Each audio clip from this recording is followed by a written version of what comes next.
आपल्या लोकांची आपली वाहिनी एबीडी न्यूज मराठी।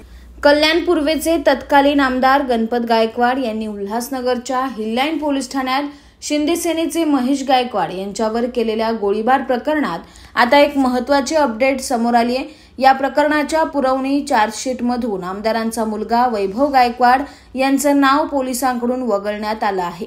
वैभव याच्या विरोधात कोणतेही ठोस पुरावे आढळून आले नसल्याचं पोलिसांनी स्पष्ट केलंय।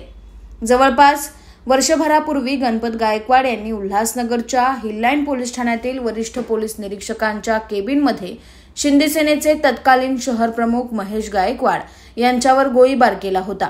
या प्रकरणी गणपत गायकवाड हे अजूनही जेलमध्ये आहेत। त्यांच्यासह अन्य काही आरोपींना पोलिसांनी अटक केली होती। या प्रकरणात आरोपी म्हणून आमदारांचा मुलगा वैभव गायकवाड याचंही नाव सुरुवातीला समाविष्ट करण्यात आलं होतं। मात्र या प्रकरणाची पुरवणी चार्जशीट नुकतीच उल्हासनगरच्या न्यायालयात सादर करण्यात आली असून त्यातून वैभव गायकवाड याचं नाव वगळण्यात आल्याचं समोर आलंय। याबाबत पोलिसांना विचारलं असता वैभव गायकवाड यांचा या गोळीबारात सहभाग असल्याचे कोणतेही ठोस पुरावे आढळून आलेले नाहीत। इतकंच नव्हे तर गोळीबार होण्यापूर्वीच ते पोलीस ठाण्याच्याही बाहेर पडले होते हे सीसीटीव्हीतून स्पष्ट होत आहे। त्यामुळे चार्जशीटमधून त्यांचं नाव वगळण्यात आल्याची माहिती पोलिसांनी दिली आहे। दरम्यान ही घटना घडल्यापासून वैभव गायकवाड फरार असून आता मात्र चार्जशीटमध्ये त्यांचं नावच नसल्यामुळे पोलिसांनी त्याला एक प्रकारे क्लीन चिट दिल्याची चर्चा आहे। आमच्या पारंपरिक आयुर्वेदिक तत्वांवर आधारित मेथी व डिंकाचे लाडू खास तुमच्यासाठी।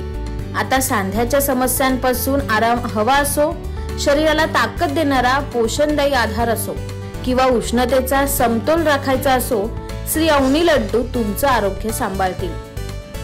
आयुर्वेदिक गुणधर्मांनी परिपूर्ण, शरीराला ऊर्जा व ताकद देणारे, सांध्यांमधील वेदना कमी करण्यास उपयुक्त, चवीला अप्रतिम आणि सगळ्यांना आवडणारे आता तुमच्या घरी मागवा आरोग्याचा खजिना।